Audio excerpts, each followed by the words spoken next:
Karen refused to pay for her haircut, then called the cops and regretted it instantly. I should have known the day would go sideways when Karen breezed in at 9:02 a.m.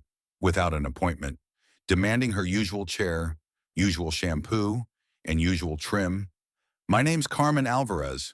I own and run Scissor and Soul, a neighborhood salon tucked between the florist and bakery in a quiet Arizona suburb called Sunny Grove Hills. I bought the place 3 years ago with money I saved up working double shifts and doing mobile hair services out of my mom's garage. It wasn't flashy, but it was mine. I poured heart, sweat, and soul into every inch of it. Walls I painted myself. Chairs I refurbished with my cousin Julio. Sinks I learned to unclog on YouTube. Sunny Grove Hills had a weird energy from the start. It was managed by what locals called a Historic Homeowners Preservation Society, which sounded official until you dug in and realized it was run by a handful of retired busybodies with no charter, no public board, no legal standing, just matching blue windbreakers and a lot of time. Karen Whitmore was their queen bee, and my salon, apparently, her personal spa. Morning, sweetie. Karen sang as she plopped herself into the stylist chair, tossing her knockoff leather bag on my reception desk like she owned it. Same layers, but let's go shorter this time. You know I'm due for the HOA luncheon. I glanced at the day's schedule. Karen, you didn't book today. She cut me off with a smile that could curdle milk. Regulars don't need appointments. Carmen, you know that. I gritted my teeth. We'd had this dance before. Karen hadn't paid for a single cut in 6 months. She claimed she promoted my salon in her HOA bulletins, and that counted as barter. Except, no one ever saw these bulletins. But today I was done. Rent had gone up. Supplies cost more, and I just hired a new stylist who needed hours. Karen, I said calmly, cape in hand, if you want service today, it'll be $45. Her face froze like Botox gone wrong. I'm sorry, what did you just say to me? You heard me? $45.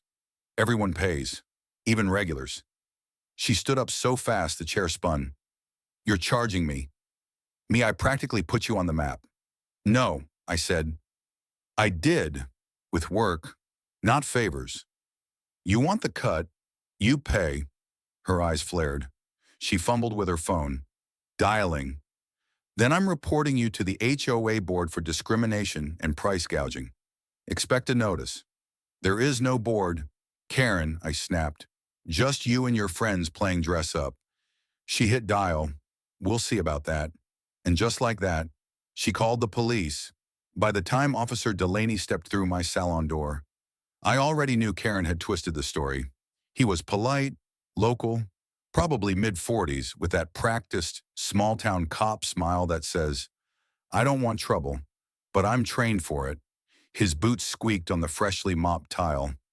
Miss Alvarez, he asked, holding a folded notepad. That's me.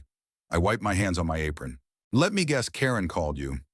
She said you denied her service due to, he hesitated, flipping the pad, personal prejudice stemming from a community dispute. I blinked.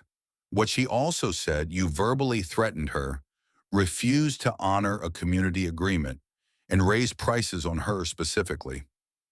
She's lying, I said flatly. Delaney glanced around. Mind if I take a statement?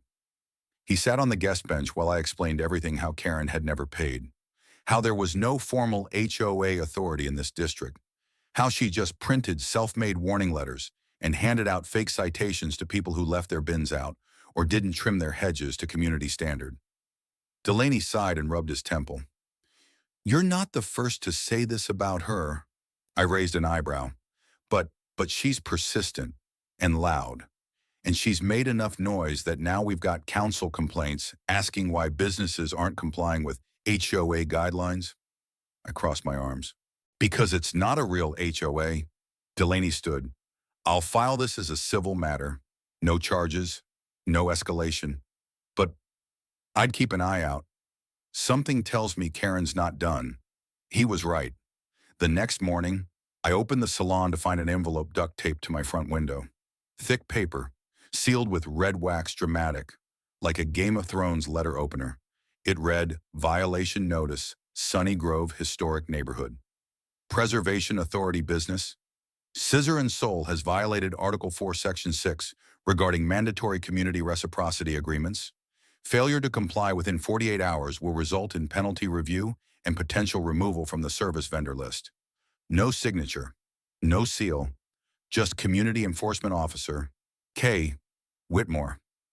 It was absurd, but it got worse. By noon, I had 2 cancellations regulars who left voicemails saying, "We were told your business is under HOA review, and we don't want to get involved." By 4 o'clock, someone had spray-painted community fraud on my back alley wall. By 6, my new hire, Tasha, quit. "I didn't sign up for a turf war," she said, shaking. "She called me at home. I don't know how she got my number. I was livid. But more than that, I was scared. Karen wasn't just a nuisance now, she was escalating." That night, I sat at the kitchen table in my cramped one-bedroom apartment, flipping through every legal paper I'd ever signed. I wasn't part of any HOA. My landlord confirmed it when I moved in. So how was she getting away with this? I called the county recorder's office the next morning. The man who answered, Lester, sounded half asleep but sharp enough. "Sunny Grove Hills. Yeah, there's no active HOA listed for that subdivision. Not since 2008 when the original developer dissolved it. Can I get that in writing?" I asked. He laughed. "I'll do better. You can come down and get certified documents with our seal. $5 fee. Bring ID." I was in my car in 10 minutes.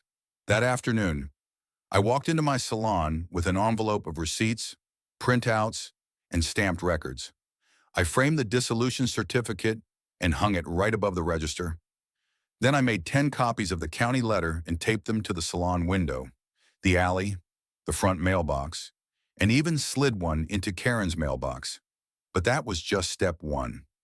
Because if she wanted to play fake authority games, I was going to hit back with real ones.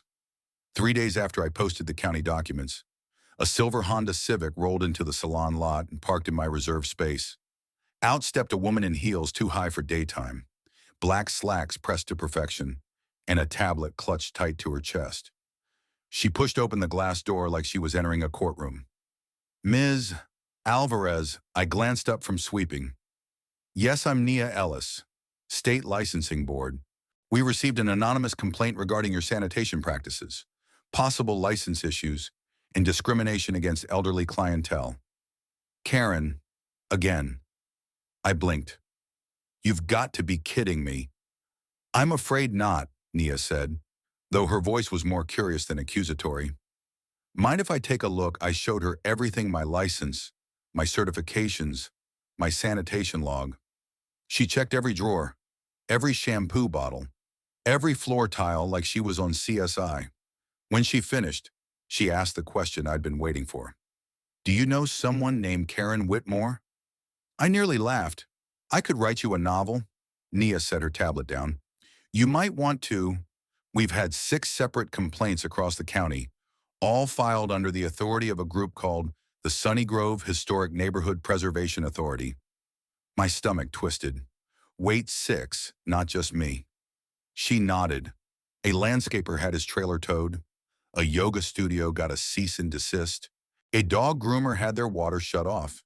She's targeting businesses, specifically Latina and Asian-owned ones, Nia said quietly. "We're investigating potential discrimination violations. But she's clever. Every complaint is framed like it's part of a greater community agreement. She makes fake citations, fake forms."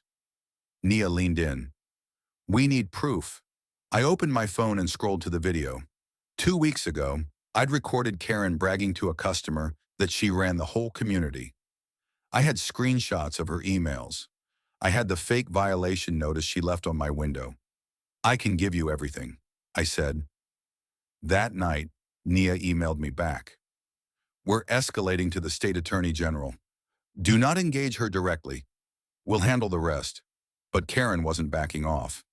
The next morning, my neighbor Jonah, who ran the bakery next door, came in pale. "She's handing out flyers saying you're under criminal investigation." Look, he slid one across the counter. Bold letters screamed, "Do not support Scissor and Soul under state review. Suspected code violations. Dangerous for children." At the bottom, Community Enforcement Division. Sunny Grove HOA. Jonah cursed under his breath. She posted these at the daycare. At the school that night, I drove past my salon. My windows were egged. My open sign shattered. Someone had keyed the words "fake stylist" into my passenger door. It wasn't just harassment anymore. It was a full-blown campaign. So I called every other business owner Nia had mentioned. We met at my salon after hours. Jonah brought coffee. May from the yoga studio brought documents. Ramon, the landscaper, brought photos of his towed truck. Karen had a pattern, and now we had a case. She targets small, non-white-owned businesses, May said. Then she uses fake HOA letters to intimidate us out of compliance. Ramon nodded. She even showed up at my house. Said my hedges violated community design symmetry. She's building a shadow empire, I muttered. And we're all on her blacklist. We need to stop her, May said. We need to expose her, I corrected. So we came up with a plan. I knew she'd come in eventually. That was Karen's style: loud entrances, louder exits. And sure enough, at 10:17 on a Saturday morning, she burst through the door of Scissor and Soul like she was the grand marshal of a parade no one wanted to attend. Carmen, she sang, arms spread like she expected applause. I need my usual, and make it quick. I'm speaking at the Community Ladies Council luncheon in an hour. She plopped herself into my chair without asking. As usual, I didn't move. I was standing behind the reception desk, phone recording discreetly. Karen, I said calmly, you're not on the schedule. She flipped her hair. Sweetheart, I am the schedule. Now be a dear and fetch me the violet toner. My ends look like straw. I'm going to have to ask you to leave, I said. Karen blinked. Excuse me. You've been harassing me, harassing other business owners. You've impersonated a legal body. You've caused property damage. You've cost me clients, staff, and safety. This salon doesn't serve frauds. Her face turned red, fast. You're calling me a fraud. I run this community. I do not move, a voice said behind her. Everyone froze. Out from the back room stepped Nia Ellis, clipboard in hand, badge clipped to her belt. And right behind her, 3 state investigators in plain clothes. Phones recording, notebooks open. Jonah from the bakery was standing outside the window, live streaming the entire scene. Karen spun around. What is this? Nia stepped forward. Karen Whitmore, under Arizona Revised Statute 13 of 2006, you are being investigated for impersonation of a public servant, filing false civil notices, harassment, and discrimination. We've gathered sworn statements from 6 local businesses, screenshots of your fabricated documents, and confirmation from the county recorder that no HOA currently exists for Sunny Grove Hills. Karen stumbled to her feet, shaking. This is a setup. This is slander. Nia didn't flinch. You're free to consult an attorney. But in the meantime, you are legally prohibited from issuing any citations, notices, or documents claiming enforcement authority in this county. The investigators began reading a formal cease and desist as Karen turned pale. She tried to shove past them, but one agent stepped into her path. Ma'am, don't make this worse. She froze. Then something snapped in her. You're all in on it, she shrieked. This is reverse racism. You're punishing me for protecting standards. These illegals don't follow the rules I snapped. You want to talk about rules I barked? I followed every rule, every permit, every license, every health code. I worked my butt off to build this place from nothing. And you tried to burn it down because I wouldn't give you a free haircut. The room fell silent. Karen's mouth opened and closed like a fish out of water. And then came the moment I'll never forget. A small voice from the back said, She called me a roach. It was May's daughter, 11 years old, standing beside her mom, holding her hand. Karen looked at the girl and then at the cameras. The rage drained from her face because she knew. She was done. Later that week, the headlines hit fake HOA queen, exposed by local salon owner, Sunny Grove's shadow enforcer, under state investigation, Latina business owners, lead pushback against HOA fraud. Karen was barred from community leadership indefinitely. A civil case was filed by the state. Some residents who'd backed her quietly apologized.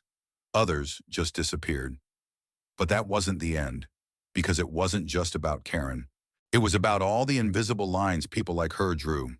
Lines that told folks like me we didn't belong, that we had to earn our place twice over. That silence was survival. We erased those lines. Together.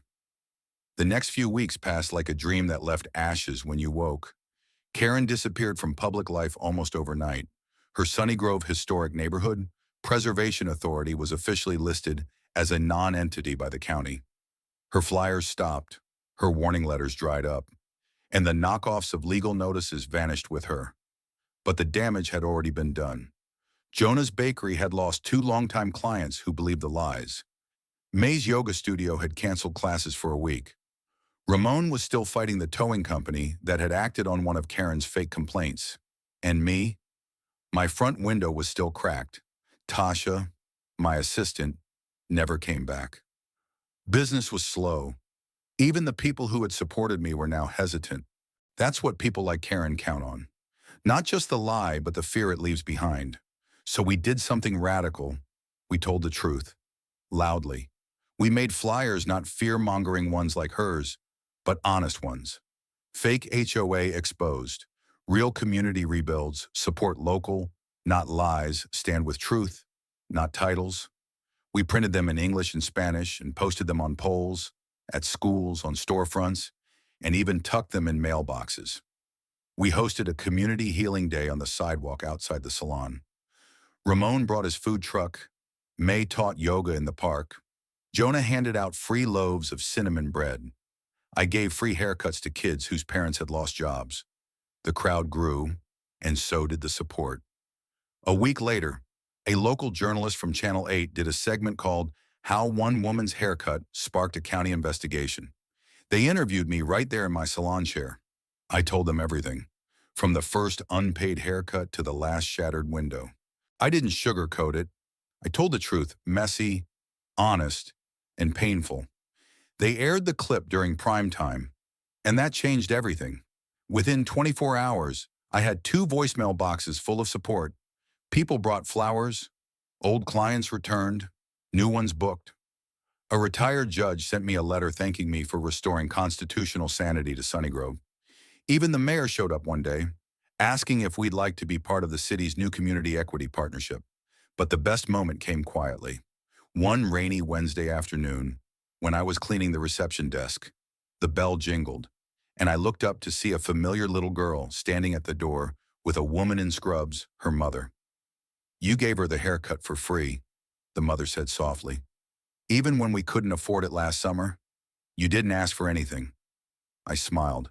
She looked like she needed to feel strong. The mother nodded. "She does, and so do we. You stood up for all of us." That was the moment I realized this had never been about a haircut. It was about drawing a line, not the kind Karen liked to draw with ink and fear, but a new one. One that marked the end of silence and the start of standing up. Karen used fake power to bully and divide, but it only worked because people stayed quiet, afraid to challenge her false authority. If you've ever seen someone abuse made-up power, ask yourself who benefits from silence and who gets left behind. Speak up. Push back. Shine a light. Because justice isn't just served in courtrooms, it starts in conversations. Have you ever witnessed fake authority being used to intimidate others? What would you have done? Share your story below. Let's talk about justice, truth, and community.